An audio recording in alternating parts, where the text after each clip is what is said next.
'cause bustin' makes me feel good.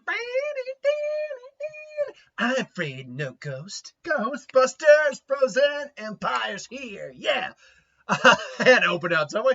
Ghostbusters Frozen Empire. My quick thoughts on the previous one, the most recent reboot, remake, whatever, sequel, whatever you want to call it. Sequel. It's technically all of the above. I liked Ghostbusters. Actually, Ghostbusters Afterlife is probably the best since the original movies, up until Frozen Empire's come out. It did what. I mean, admittedly, the 2016 one wasn't doing this with Melissa McCarthy. All that, they weren't really doing this, but it captured the great balance of the new with the nostalgia that we loved of the old, and it brought it all together in a really good balance with a very emotionally, very satisfying payoff with Egon and all that.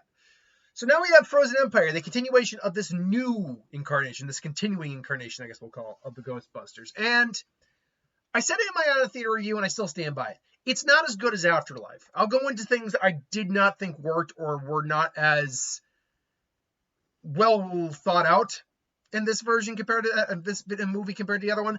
But I still had a really good time to think it's really entertaining. I've been looking at the Rotten Tomatoes. It's only got a 44% from the critics, but the audience score is 87%, verified. So I think this is going to be like a Venom situation. Not this is anywhere near as badly reviewed as Venom, where the audience is really going to be coming in clutch with this. But some of the people that had issues with it, if only the filmmakers could have shoehorned some actual jokes into this overstuffed confection, or sort of action that didn't look like it was edited in a digital shredder. Okay, personal opinion, Frozen Empire isn't nearly as glacial or tepid as Afterlife, but it does suffer from a similar desire to drown us in Easter eggs.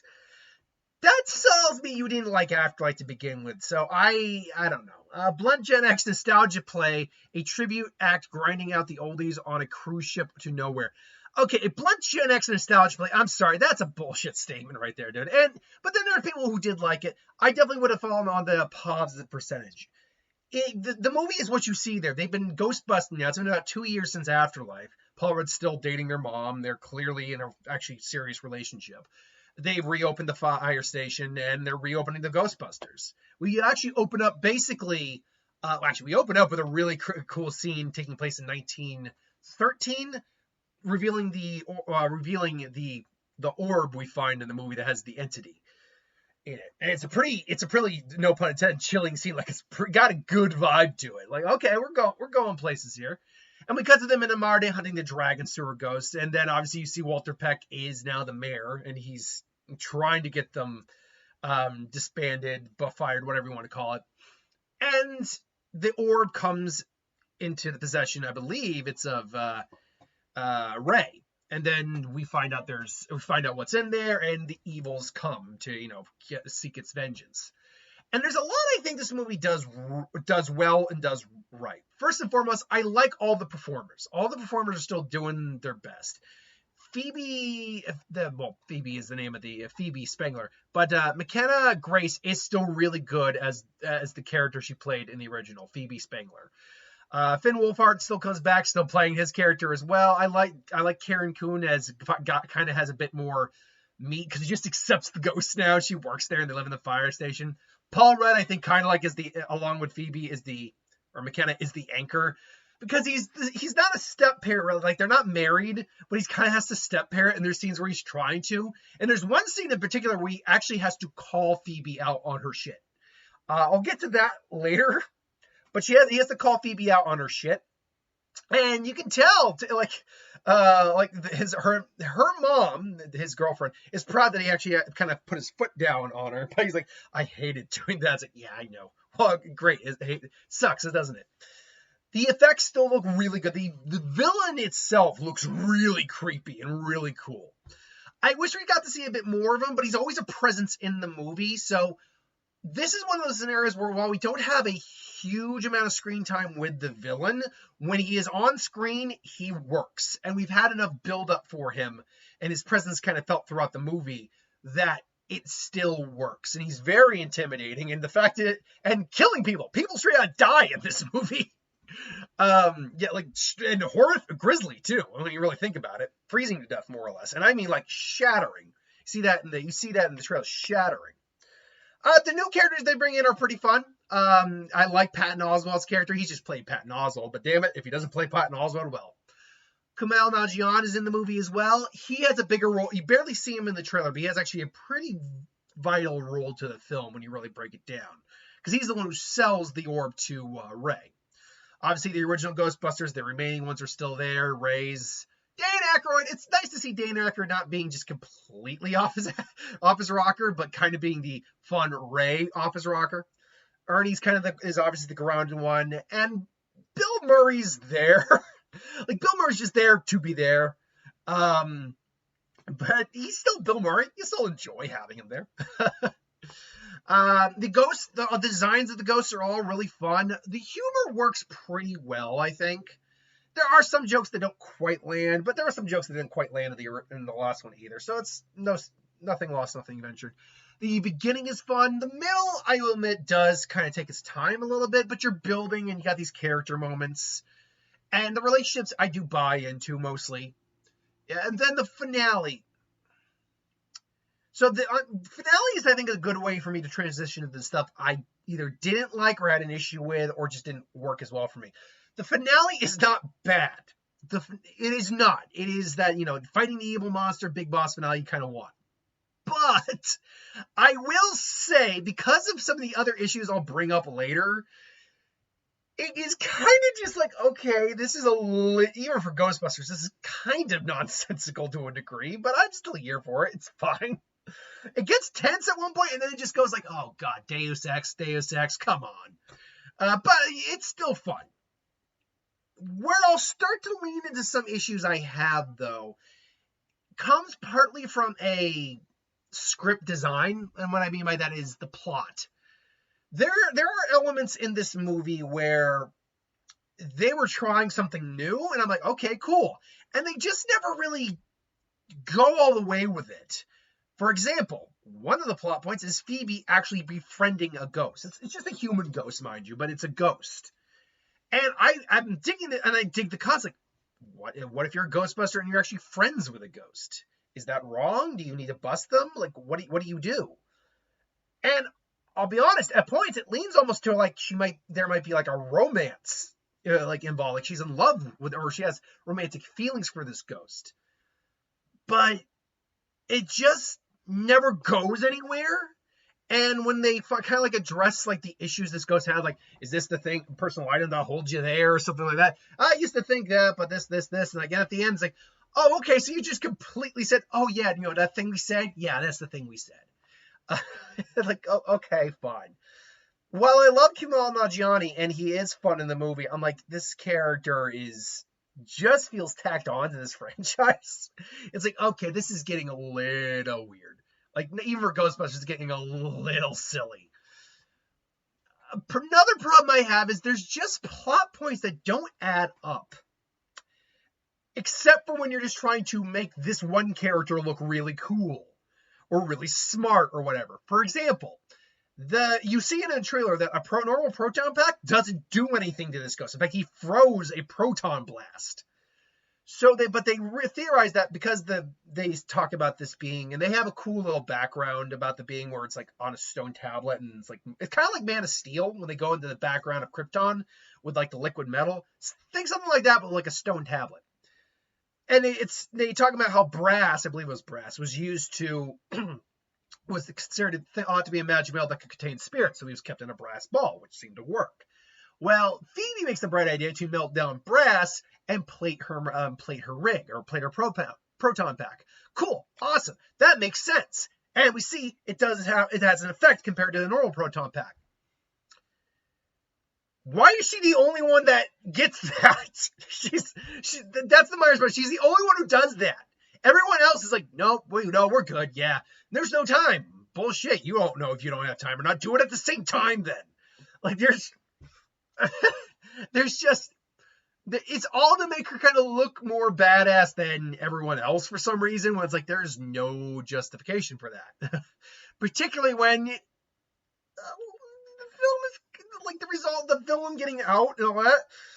shocker, is kind of her fault.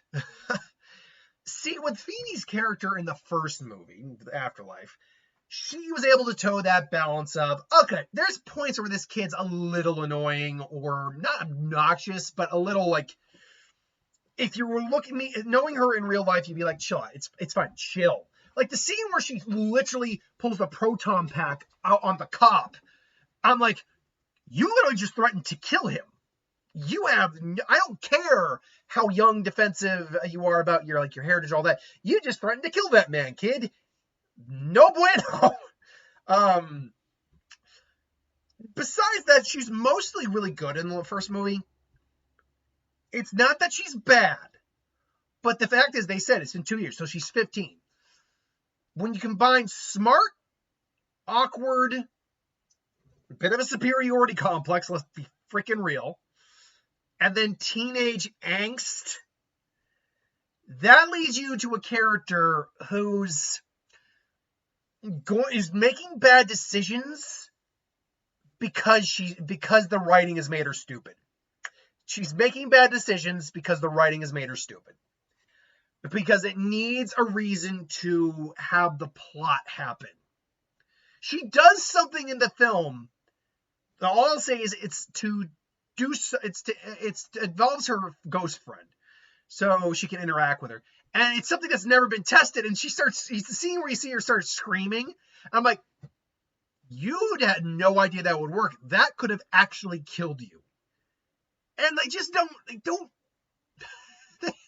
they barely acknowledge the fact. To be fair, she quickly realizes she effed up at that point. But it's like they skirt through a lot of the discipline this kid needs. Because Paul Rudd kind of really calls her out for her behavior, and rightfully so. She's being a selfish little shit is what she's doing in some of this movie. But yeah, and while Walter Peck was the mayor, kind of one of the plot points is she can't ghost bust because she's underage, and Walter, and I'm like, they got a point. You are, as smart as you are, the smartest kid in the room, you are still only 15 years old. You technically shouldn't be doing this. Legally, you should not be walking around with a nuclear accelerator on your back. But she's so kind of wrapped up in her own shit that she makes life a lot harder for other people. So, yeah, you know what it is? You know what a good analogy for this? And this is a movie that I love too, but it's still a problem I have with the characterization that the characters make and the decisions the characters making, because they need, for some reason, to move the plot along in the movie, and this is the only way they found to do it. The daughter in A Quiet Place, and A Quiet Place Part 2. This deaf girl, who is unfortunately so ridden with guilt and thinks her father hates her, that she will not listen. And then she goes out, steals the one actual weapon they have against these things, and their shotgun in the second movie, to go find the people she believes are there, which we know they are there, and we know she's right. But I hate the fact that she's right, honestly, because honestly, she should not have been right. Her actions were selfishly selfless. She thought she was doing the right thing, but she was being very teenage self-centered about it. And in a world where the slightest noise will get these monsters to kill you, being deaf is probably the biggest disability you can have. And so if you can't hear the noise you're making, like when she cuts that, and I'm talking about Quiet Place real quick, but when she cuts that wire in that toy that basically got her brother killed, and then turns on the light because she's cutting off the sound, how did she know she didn't cut off the damn light? I mean, my point is, it's kind of like that with Phoebe in this movie, where they're making her do stupid things because they need to move the plot along to get to this point. And it just, Phoebe's, I think, more likable, at least in the Afterlife, than the girl in Quiet Place. And again, nothing against the actress. I'm sure she's sweet. Just didn't like the character that much. But yeah, here she's still not unlikable. Like, she's not, I don't hate her. But there's points where I'm looking at her and just things like, what? Phoebe, shut up. Phoebe, chill the F out. Seriously, Phoebe. You think this through. Like, okay, now you're being stupid. Now I don't like you at the moment. Okay, now you've learned your lesson. Let's get back to liking you.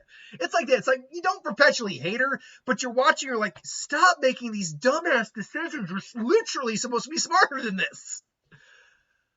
Last thing I'll say is that one of the things I did hear or read was that this cast felt a little crammed. And yeah, I'll be honest, it does feel, I mean, most of it feels pretty balanced to me, but I won't lie and say that this doesn't feel a little bloated in terms of the cast. Especially if this movie does well. Like, I need to find out what this movie's made on. Because box office report, obviously, I gotta find what's made of this year. Ghostbusters Frozen Empire. Do we have a budget on this yet? $100 million. That's what the budget is. You know what? That's a reasonable budget to have this on. What was the marketing budget? Budget. I would not put it past them to put $100 million into the marketing budget here. Let's see here. Spectre, according to Variety, is carrying $100 million budget. Okay, what about marketing? How much Ghostbusters? Ghostbusters likely at least 75 million. Wow, when was this? It says Screen Rant, but $75 million, but that might be what they thought the budget was. Premieres on I mean, I guess they speculate it must be around at least $75 million, which, given how often I did see the trailers and both trailers, that pans out. It's gotta be either 75 to about 100 million in marketing. So you're looking at a film that if it hits 300, that's at least breaking even minimum, maybe even making some money. We'll see what it ultimately lands at. I hope, because I did like the film. It's not as good as Afterlife, but I did like the film, and I do want us to continue to see the continuing adventures of the Ghostbusters if possible. Eventually, the old crew's going to have to hang it up. I've heard some people say it's time to hang up the proton pack, if you will.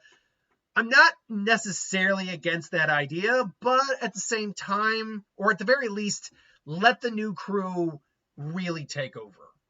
But